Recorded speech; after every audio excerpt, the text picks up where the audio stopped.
Do you want to be more productive? Would you like not to have so many crazy emergencies pop up?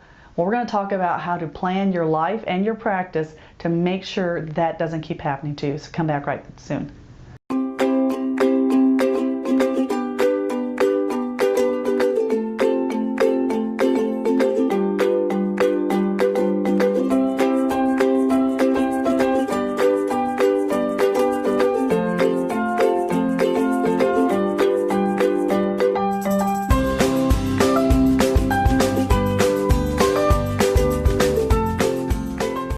Hi, I'm Ginger Bratzel from New Patient Attraction Automation and gingerbratzel.com. I'm the author of the book Secrets to Creating a Prosperous Dental Practice. And I want to talk to you about planning your day. Now, Stephen Covey was credited for this philosophy, but I will tell you the person who really came up with this was Dwight Eisenhower. This is how he ran his military operations, and this is how he ran his presidency. And if we looked at your life as a grid with the important stuff here and the unimportant stuff here, and then we put the urgent on one side and the non-urgent on one side, we can make a grid. And we 1, 2, 3, 4, and we can lay that out. So what most people do, we have that out on a grid, they would pick to work in what they call, they look at the important and urgent. This came up now, and I need to take care of it right now.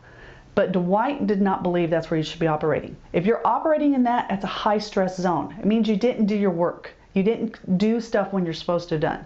So we don't want to be in the urgent and unimportant area. It's like a patient. When we tell them they need a crown or they need a root canal, it's important then, but it's not urgent for them, so they don't pay attention to it. And then all of a sudden they call us on Saturday night, and their urgency all of a sudden is supposed to be our emergency. We know this saying, be forewarned them. Well, that's the same thing in your practice. There's things that you need to do in each area, and you need to know where to go. So if you don't waste your time doing things you shouldn't be. So we want to be practicing in the category which is important, but not urgent. So this is strategy. This is planning for your success. This is taking care and making sure you train your team and make sure they know what's going on. We're taking those important tasks and doing them before they become fires. Because if you don't, then you're working in the important and the urgent. So this is where a patient's calling and complaining because our team wasn't prepared and we didn't train them. This is where our production numbers have gone down and we're freaking out because we didn't take time to figure out what marketing we needed to do when it was important and non-urgent.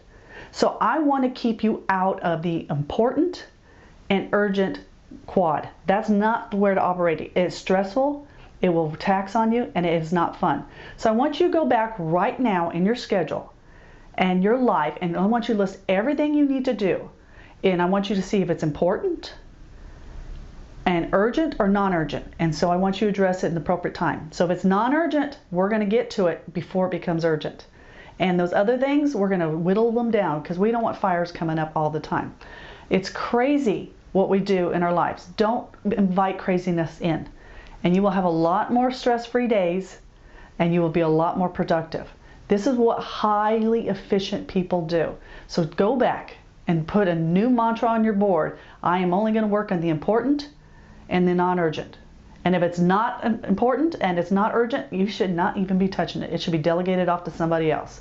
So I just took about 75% of the junk that goes on in your life off your plate. And you just need to focus on what you need to do and let the other people work on the other stuff. So take some time, plan your schedule, make sure you're marketing before you need it, make sure you're training your teams before there's a customer service issue, and make sure you're planning your productivity schedule accordingly to make that happen. Now, we're always about helping you grow your practice, and so if you want my free reports on the 8 steps to grow your practice and get all the patients you need, don't be afraid to opt in and ask for that information. I will send that report right out to you. It's right here on this page and it's right there for you. Or you can go to gingerbratzel.com and request it from there. Take care, and I'll talk to you soon.